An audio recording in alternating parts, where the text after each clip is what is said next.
नमस्कार मित्रों, मेरा नाम है डॉक्टर ओम प्रकाश पाटिल। मैं काफ़ी सालों से प्रैक्टिस कर रहा हूँ। वहाँ पे मैक्सिमम पेशेंट जो है पेरीफेरी एरियाज़ के, रिमोट एरियाज़ के, ऐसे बहुत सारे पेशेंट हमारे पास आते हैं दोस्तों।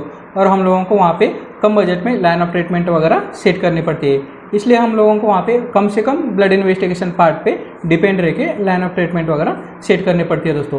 फॉर एग्जांपल यहाँ पे ले लो, एक 26 ईयर्स फीमेल पेशेंट हमारे पास आई थी कुछ दिनों पहले। वहाँ पे उसको कंप्लेन में लॉस ऑफ एपेटाइट, फटीग, इसके साथ साथ डिफिकल्टी इन ब्रीदिंग और इसका ऑन एग्जामिनेशन में उसको पैलर वगैरह ये सब कंप्लेन वगैरह पेशेंट में थे दोस्तों।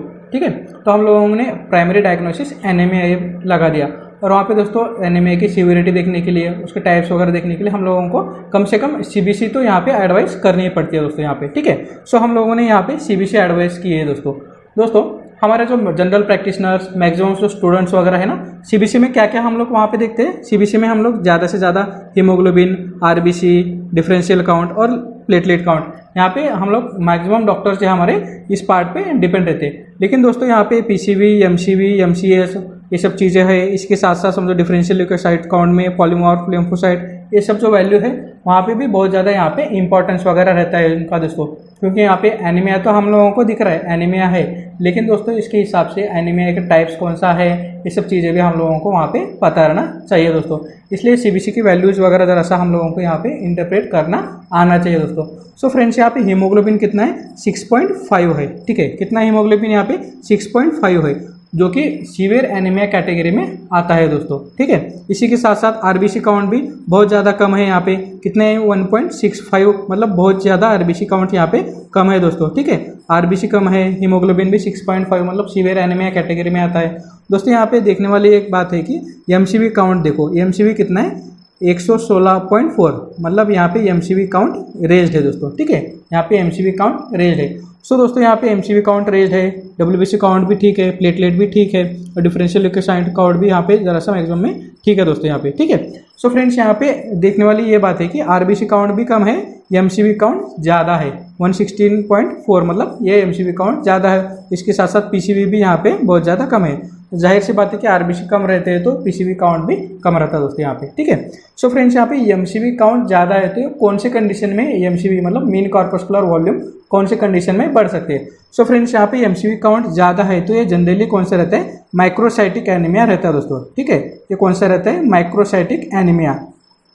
मतलब यहाँ पे क्या होता है दोस्तों, अब नॉर्मली माइक्रोसाइटिक एनीमिया मतलब अब नॉर्मली लार्ज आरबीसी रहते हैं, आरबीसी की साइज रहते हैं ना, अब नॉर्मली लार्ज आरबीसी रहती है। ठीक है, ये अब normally large RBC generally 2-3 condition की वजह से हो सकती है दोस्तों। ठीक है, पहली कंडीशन ऐसी रहती है कि पेशेंट में विटामिन B12 की डिफिशियंसीज वगैरह है, तो ऐसे में क्या होता है, हमारे बॉडी अब नॉर्मली लार्ज आरबीसीज वगैरह प्रोडक्शन करती है, तो हम लोग उसको मेगालोब्लास्टिक टाइप ऑफ एनीमिया कहते हैं दोस्तों। ठीक है, उसको हम लोग मेगालोब्लास्टिक एनीमिया कहते हैं, जिसमें कि विटामिन B12 डिफिशियंसीज वगैरह रहती है दोस्तों। और दूसरी कंडीशन ऐसी रहती है कि दोस्तों यहाँ पे समझो इन्फेक्टिव आरबीसीज वगैरह है, जैसे कि पेशेंट को मलेरिया वगैरह है समझो, इसलिए पेशेंट को हिस्ट्री में फीवर विद चिल्स वगैरह ये सब चीज़ें वगैरह आना चाहिए। तो ऐसी कंडीशन में भी आरबीसी क्या होते हैं दोस्तों, वहाँ पे बस्ट हो जाते हैं। ठीक है, आरबीसी ब्रेकडाउन हो जाता है, तो ऐसी कंडीशन में भी आरबीसी बहुत ज़्यादा कम हो सकती है। लेकिन यहाँ पे पेशेंट को फीवर विद चिल्स वगैरह ये सब हिस्ट्री वगैरह नहीं है, तो पेशेंट को हिस्ट्री कैसी है, लॉस ऑफ एपेटाइट है, इसी के साथ साथ पेशेंट को कैसा है, फटीग है, और ज़रा सा उसको डिटेल हिस्ट्री ली तो पेशेंट को ज़रा सा 3 महीने से कॉन्स्टिपेशन की हिस्ट्री भी है।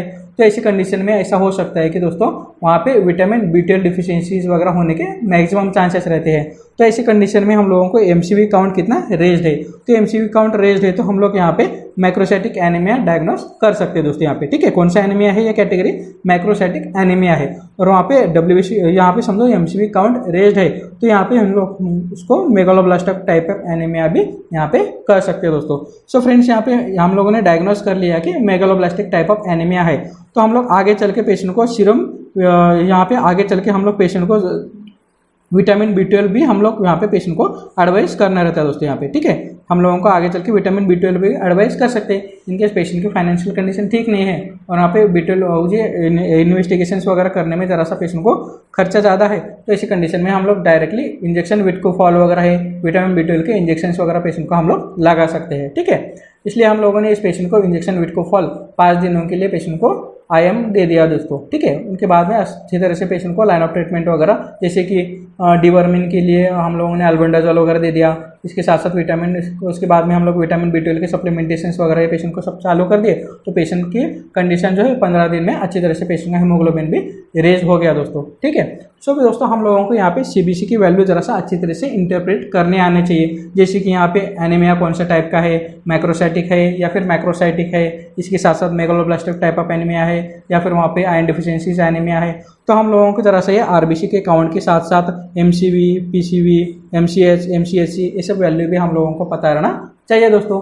और दूसरा पेशेंट में समझो वहाँ पे पेशेंट फीवर की कंप्लेन वगैरह लेके आते हैं, तो हम लोगों को वहाँ पे CBC वगैरह एडवाइस करते हैं, तो वहाँ पे बैक्टीरियल इन्फेक्शन है या फिर वायरल इन्फेक्शन है, ये भी हम लोग यहाँ पे डिफरेंशियल ल्यूकोसाइटिक काउंट्स के हिसाब से हम लोग वहाँ पे डायग्नोस कर सकते हैं दोस्तों।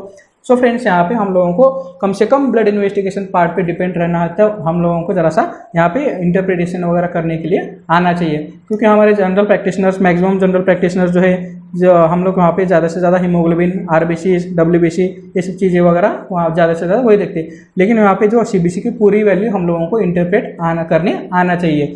सो फ्रेंड्स, इसलिए हम लोगों ने एक लेक्चर सीरीज हमने स्टार्ट की है, जहाँ पे हम लोगों को आपको CBC की इंटरप्रिटेशन, इसके साथ साथ LFTs, KFTs, lipid profile, cardiac profile, ये सब जो हम लोग लैब इन्वेस्टिगेशन है जो कि आपको स्क्रीन पे दिखाई दे रही है, ये सब हम लोग लैब इन्वेस्टिगेशन पार्ट ये एक लेक्चर सीरीज हम लोग स्टार्ट करने वाले हैं दोस्तों, हमारे जनरल प्रैक्टिशनर्स और स्टूडेंट्स के लिए। सो आप लोगों को ज़्यादा से ज़्यादा इसका इंपॉर्टेंस वगैरह कैसे कैसे है, उसके इंटरप्रिटेशन कैसा करना है, उस पर लाइन ऑफ ट्रीटमेंट वगैरह कैसे सेट करनी है, ये सब चीज़ें वहाँ पे आप लोगों को बताया जाएगा दोस्तों।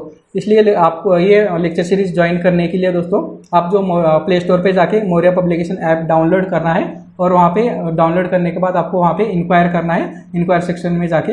इसलिए आप लोगों को ये नीचे दिए गए स्क्रीन पे आपको लिंक वगैरह दे दी है दोस्तों। ठीक है, सो फ्रेंड्स, यहाँ पे अच्छी तरह से आप लोगों को फुल प्रूफ डॉक्टर बनना है, इसके साथ साथ आप लोगों को जनरल प्रैक्टिस में ये सब चीज़ें वगैरह इंपॉर्टेंस उसका देखने के लिए आप लोग ये लेक्चर सीरीज ज्वाइन कर सकते हैं दोस्तों। Thank you.